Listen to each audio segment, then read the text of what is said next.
Are we live? You're live. We are live. All right, I'd like to call the meeting of the Audit Committee of the Albany County Business Development Corporation Outside Loan Fund to order. We'll start with the roll call. Mark Fryer here. Alan Alexander. Here. Alan Michaels is excused. I can get that out. Michaels is excused. Dan Ashroff. Here. Dan Scaring is excused. Luke Rogers is excused. But monitoring the meeting remotely. Great. But not for Not on purposes. Yeah. And Susan Petto. Here. Great. Okay. Has everyone had the opportunity to review the minutes from the October 21st, 2025 meeting? Yes. Thank you. Yeah. Silence equals consent, so I was going to thank you. I will entertain a motion for approval. There's a motion. Second? Second. Great. Any discussion? All in favor? Aye. Any opposed? Any abstentions? Good. My easiest part of the agenda is the 2025 audit presentation that we'll turn over to Kevin Testo from Albany. All right, well, thank you. Good morning, everybody. We did put together an executive summary this year, which we'll walk through. There's about 4 or 5 deliverables that we actually produce at the end of the audit. Rather than going through each one of those deliverables, we summarized it for you in a presentation. We'll talk about some of the financial trends as well. So that being said, I'll start on page 4, which is the executive summary page. We are ready to prepare our final opinion on the December 31st, 2025 financial statements. We have completed all of our audit procedures, and we plan to issue an unqualified audit opinion stating that the financial statements are free from material misstatement. We already did receive the representation letters from management, so we can check that off as well. So after today, as approval, we'll go back and finalize the deliverables. In addition to our audit, this is not new, but something that we did prepare last year. We produced what's called an examination report on the investment policies that management has in place. So really, because ACBDC invested in quote unquote investments, which are U.S. Treasury bills, we have to just ensure that they are in compliance with your investment portfolio. So we issue an opinion on that as well, and that is also a clean opinion. Sam's going to walk you through the numbers in just a minute, but a few things we wanted to point out. The market was favorable during 2025. There were additional investment gains that were noted on the statement of activities. There were new loans that were issued during the year, and one loan amendment, which had an impact on the actual financial information. I will say we confirmed over 20 loans, and they all came back. They all came back positive, and there were no issues with interest rates or the balances at the end of the year. And finally, Sam will note that there were additional increases in expenses during the year that were really a result of the shovel-ready site development. Excuse me. So on page 5, we are required to tell you if there were any adjustments that were made as part of the audit. There were no uncorrected misstatements, so everything that you see, management accepted as part of the adjustments. And out of those adjustments, we really only had one recommendation, which was to decrease the allowance for uncollectible loans. Your current loan portfolio, I should say, your loan portfolio is current. There is disclosures in the footnotes that show when they are expected to be paid. And we analyze subsequent receipts on the loan portfolio, and all of them continue to come in as planned. So although there is an allowance for uncollectability, we did not believe, and management believed, it needed to be as high as it was. So that was decreased by about $15,000. Overall internal control findings, there were none. No material weaknesses or any type of significant deficiencies that we needed to communicate back. So turning to page 7, I'm not going to read all this. This is the required communications letter that we have to give. It basically tells those that are charged with governance if there was any issues noted as part of our audit. We had no disagreements. We talked about any type of adjustments that were made, no difficulties encountered throughout the audit, which is why we are here just 2.5 months after year end, ready to close out the audit. So Amy and her team do a great job of keeping the books and records in place and everything that's ready for us upon audit, which is appreciated. So turning to page 8, I'm going to turn it over to Sam. And what we did was put together just 3-year trends so you could take a little glimpse of where the organization was over the past 3 years. And we're just going to point out a few of the key highlights.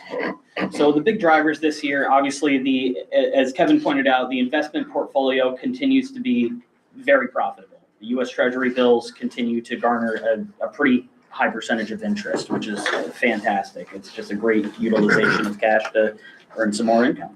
The loan receivable balance, as Kevin pointed out, we confirmed over 100% response rate, which is always a positive thing. No exceptions. The big disbursements this year were Ecovative for $1 million, Eckert Mechanical for $300,000, and an amended Joey Martin for an additional $281,000. So saw some good activity this year. The due to alliance it probably is the next biggest item that's on the statement of financial position, with a pretty large increase due to agency fees. Costs of shared staff really contributed to that increase, but overall a pretty healthy balance sheet. So switching gears to the statement of activities, the loan interest earned continues to be very, very positive. The newer loans are yielding 4% interest. Previous loans were yielding about roughly 3.4% on average. So overall, these continue to be paid down, no non-accrual status or anything like that. Investment interest, as I pointed out before, the U.S. Treasury bills remain very profitable. But looking at expenses, obviously a big jump this year, and that's primarily due to agency fees of administrative costs. There's audit fees, insurance, occupancy, and increased salaries that are payable to the Alliance. The shovel-ready site development fees significantly increased as well, which we noted and tested. So overall, a change in net assets of a negative $197,000. But there's also one more page that I'd like to go over. It's the financial trends page. So cash flow from operating activities, that is really the core business of operations of ACBDC. So the core business activities continue to be profitable. And looking down at the cash flow from investing activities, there was more principal collected on the loan receivable balance than dispersed this year, but there was also lower cash flow related to the purchase of T-bills throughout the year. So pointing out liquidity as well, liquidity did increase because less amounts were restricted by donors, more release based on the increased expenses. So liquidity did jump a bit, and that's because there were less net assets with donor restrictions. So overall, very positive. Yeah, I will just point out in 2024, there was over $2 million of cash that was moved to investments. So that number does look a little higher and out of the ordinary as compared to 25. Any questions on the numbers? This is a good stopping point if anyone did. Okay. And the rest of this, I'll just wrap it up fairly quickly. We are required, if you recall, in the very beginning stages, back in November when we met, we are required to communicate what the significant risks are. The two here is the override of internal controls as well as fraudulent revenue recognition. So just to close a loop on the planning, there were no issues that were found as part of our audit procedures. So nothing to note in terms of those risks. We are required to tell you what are the most important or sensitive type of disclosures. As Sam already pointed out, note 3 talks about the liquidity and availability of financial assets.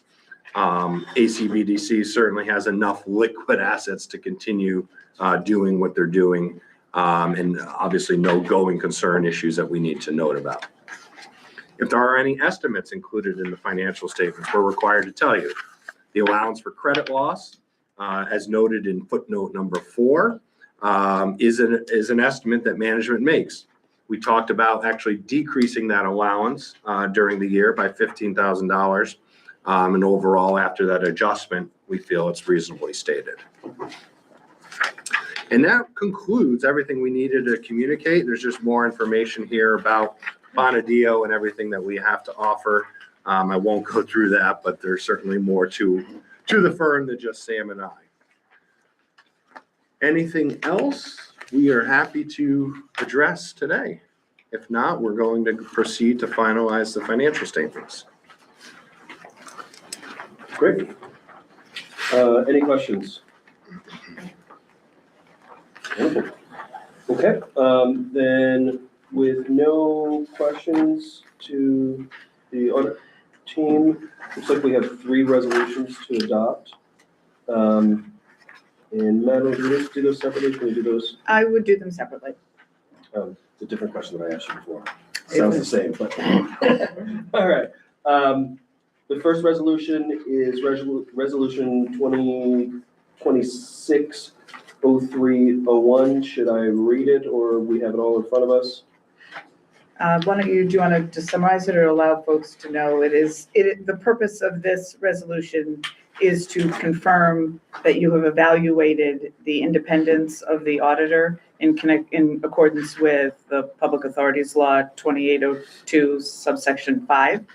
And they are set forth in the resolution, the independence criteria. Having reviewed those, you would make a motion to confirm and approve. That was well summarized. There you go. I'll entertain a motion to that effect. I'll second. Diana, second. Any discussion? All in favor? Any opposition? Any abstentions? Great, that resolution passed. The second resolution is resolution 2026-0302. I don't want to get ahead of myself now, but if you'd like to summarize that one as well.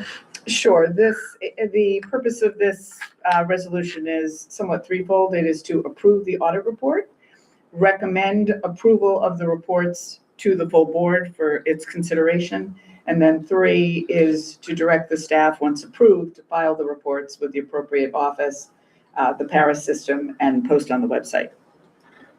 Thank you so much. Entertain a motion. Seconded? Second. Any discussion? All in favor? Aye. Any opposed? Any abstentions? Good, that is passed. And then the final resolution, 2026-0303. Sure, is to approve the annual internal controls review and assessment, which is performed both by the audit committee as well as the independent auditor. And this resolution approves the internal review, which is actually summarized on the last 2 pages of this packet. Entertain a motion to that effect. You want that one? Susan beats us to that Fine. one. Any discussion? All in favor? Aye. Any opposed? Any abstentions? Great, that is passed as well. I believe that is the steps of the resolutions.